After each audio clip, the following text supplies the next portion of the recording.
Γεια σας, είμαι η Χαρά, είμαι γεωπόνος και σας καλωσορίζω στο κανάλι μου. Σήμερα θα μου επιτρέψετε λίγο να φιλοσοφήσουμε και να πούμε έτσι λίγο κάποια πράγματα. Γενικά τα φυτά έτσι χαρακτηρίζονται για την αδράνεια που έχουν, ότι είναι ακίνητα σε ένα σημείο και ότι δεν κάνουν πρακτικά τίποτα.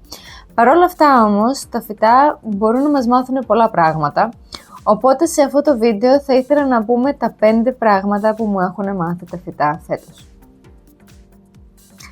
Το πρώτο πράγμα είναι, και ίσως και το πιο προφανές, είναι η υπομονή. Εγώ γενικά είμαι ένας πάρα πολύ υπομονετικός άνθρωπος, αλλά δεν ισχύει αυτό για όλους τους ανθρώπους. Οπότε, αναγκαστικά, άμα μπείτε στη διαδικασία να ασχοληθείτε με φυτά, θα πρέπει να μάθετε να είσαστε υπομονετικοί.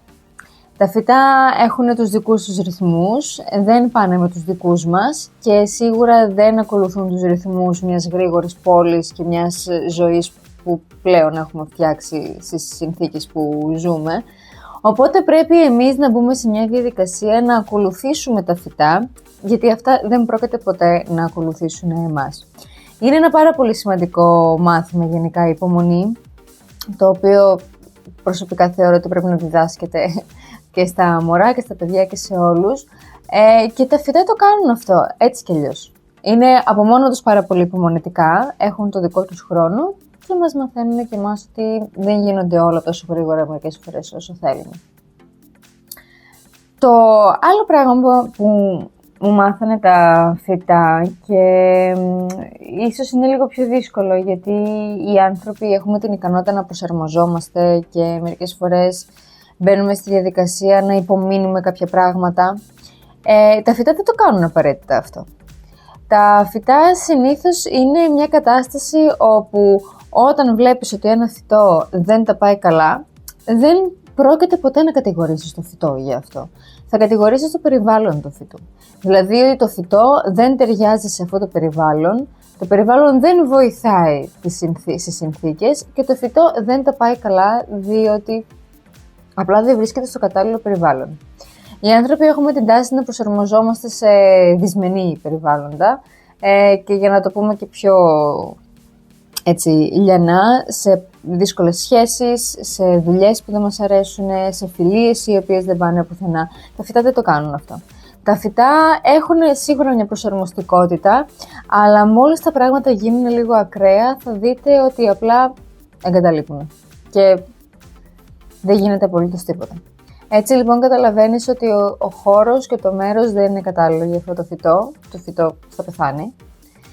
Και συνειδητοποιείς ότι δεν έφταιγε το φυτό γι' αυτό. Αυτό λοιπόν θεωρώ πως είναι κάτι που και εμείς πρέπει να κάνουμε περισσότερο στην ζωή μας. Σίγουρα αναγκαστικά είμαστε άνθρωποι και πρέπει να προσαρμοστούμε σε κάποια πράγματα, αλλά δεν πρέπει να ανεχόμαστε ακραίες καταστάσεις, όπως δεν ανέχονται και τα φυτά. Ένα ακόμη πράγμα που είναι πάρα πολύ σημαντικό είναι η πρόοδος. Μερικές φορές σκεφτόμαστε οι άνθρωποι ότι άμα κάθε μέρα κάνουμε από κάτι, τότε σε λίγους μήνες ή σε λίγες εβδομάδες θα έχουμε καταφέρει και θα έχουμε πετύχει τον σκοπό μας και τον στόχο μας σε διάφορα πράγματα.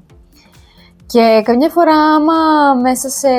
άμα κάποιες μέρες φύγουμε από το πρόγραμμα, ξεφύγουμε από αυτή την κατάσταση ή άμα κάποιες μέρες μας δεν είναι τόσο παραγωγικές όσο θα έπρεπε να είναι, τότε αρχίζουμε και αισθανόμαστε ότι δεν είμαστε αρκετοί, ότι εγκαταλείπουμε, ότι δεν θα καταφέρουμε ποτέ τίποτα, ότι δεν είμαστε συνεπείς και τέτοια πράγματα. Τα φυτά όμως έχουν αυτή την δύναμη της αργής πρόοδου. Δεν το βλέπεις κατευθείαν. Περνάνε μέρες, ίσως εβδομάδες, ακόμα και μήνες μέχρι να συνειδητοποιήσεις ότι ένα φυτό έχει πετάξει ένα καινούργιο φύλλο. Το οποίο είναι ίσως το bare minimum που μπορεί να κάνει ένα φυτό, αλλά αυτή είναι πρόοδος. Για τα φυτά οτιδήποτε είναι πρόοδος. Ένα φύλλο, ένα νέο άνθος, ακόμα και η δημιουργία των καρπών που χρειάζονται τρομερή ενέργεια και τρομερή συγκέντρωση από το φυτό για να το δημιουργήσει. Εμείς μερικές φορές εγκαταλείπουμε πολύ πιο γρήγορα και αισθανόμαστε άσχημα γι' αυτό. Ενώ τα φυτά μας δείχνουν ότι τα πράγματα θέλουν χρόνο, πρέπει να γίνονται πιο σιγά και ότι δεν πειράζει, ακόμα και αν κάτι δεν συμβεί. Μερικές φορές ξεδιπλώνεται ένα φύλλο και αυτό το φύλλο που έχει ξεδιπλωθεί δεν είναι σωστό φύλλο, είναι σκάρτο. Είναι κίτρινο ή είναι σπασμένο ή το οτιδήποτε. Το φυτό δεν πτωείται από αυτό. Το φυτό θα συνεχίσει να βγάλει το επόμενο φύλλο. Με τον ίδιο λοιπόν τρόπο δεν θα έπρεπε κι εμείς να ρίχνουμε τον εαυτό μας όταν μια μέρα δεν είναι καλή, όταν μια εβδομάδα δεν είναι καλή, όταν έχουν συμβεί πράγματα στη ζωή μας τα οποία δεν μπορούμε να ελέγξουμε και μας έχουν πάει πίσω. Δεν χρειάζεται δηλαδή να αυτοτραυματιζόμαστε με όλο αυτό. Όλοι μας έχουμε τον δικό μας, όλοι μας έχουμε τον δικό μας χρόνο, όλα τα πράγματα γίνονται με τον δικό τους χρόνο. Σίγουρα όλοι δεν έχουμε τις ίδιες συνθήκες ζωής και απλά πρέπει να έχουμε στόχους, αλλά χωρίς αυτό να σημαίνει ότι θα θεωρήσουμε κάτι κακό για τον εαυτό μας άμα κάτι δεν πετύχει. Ίσως ένα από τα πιο βαριά πράγματα που μας μαθαίνουν τα φυτά είναι η σύγκριση. Τα φυτά δεν ζηλεύουν και τα φυτά δεν συγκρίνονται το ένα με το άλλο. Εγώ επίσης είμαι ένας άνθρωπος ο οποίος γενικά δεν το έχω πολύ με τη ζήλια και μερικές φορές μου φαίνεται παράξενο το πώς αισθάνονται άλλοι την ζήλια, αλλά το καταλαβαίνω. Και πολλές φορές σκέφτομαι από μέσα μου ότι τα φυτά δεν ζηλεύουν. Κανένα φυτό δεν ενδιαφέρεται για το πόσο όμορφα θα ανθίσουν τα άλλα φυτά ή πόσο ωραίους καρπούς θα βγάλουν τα άλλα φυτά.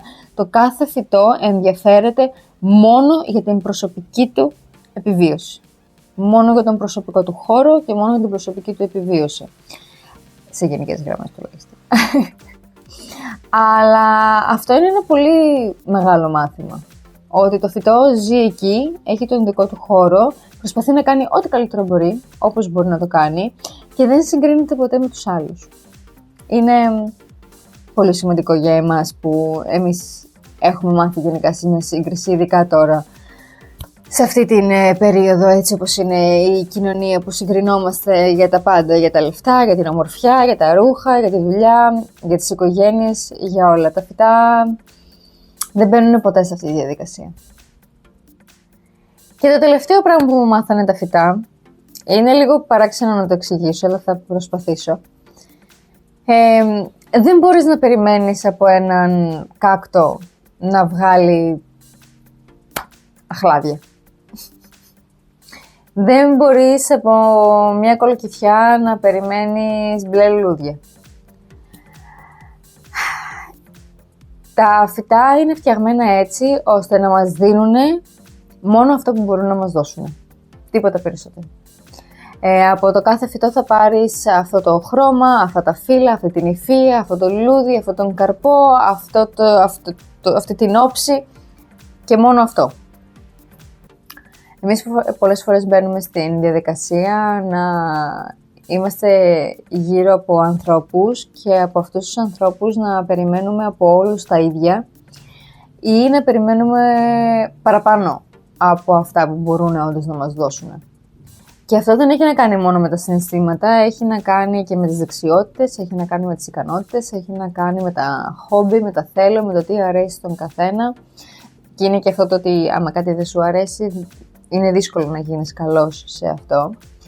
Έχουμε λοιπόν την τάση οι άνθρωποι να περιμένουμε παραπάνω πράγματα και να ζητάμε παραπάνω πράγματα και δεν μπορούμε πολλές φορές απλά να δούμε ότι αυτός ο άνθρωπος μπορεί να μου δώσει μέχρι εκεί. Και πρέπει το οτιδήποτε άλλο θέλησω εγώ να το πάρω από κάποιον άλλον. Τα φυτά είναι απλά έτσι. Όταν αποφασίσεις να έχεις γύρω σου φυτά, σίγουρα παρατηρείς ότι το καθένα είναι διαφορετικό, αλλά και ότι δεν πρόκειται να σου δώσει τίποτα περισσότερο από αυτό που μπορεί να σου δώσει.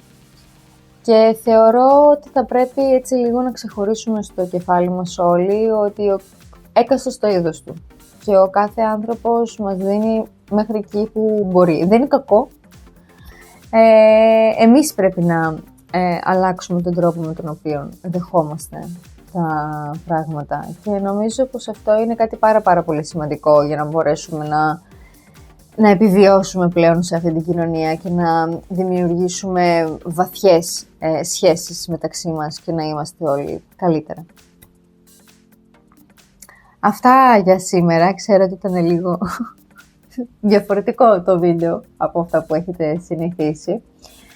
Ξέρω επίσης ότι τώρα τελευταία δεν έχετε δει και πάρα πολύ τα φυτά της συλλογής. Είναι κατά επιλογή μου αυτό, διότι τα φυτά είναι σε λίγο μια παράξενη κατάσταση. Νομίζω πως τα έχει επηρεάσει λίγο περισσότερο το κρύο από ό,τι τις άλλες χρονιές. Οπότε προσπαθώ λίγο να μην τα ενοχλώ και να τα αφήνω στην ησυχία τους. Και άλλωστε δεν είναι και κατάλληλη περίοδος για πάρα πολλά ανακατώματα. Αλλά θα δούμε πώς θα πάει.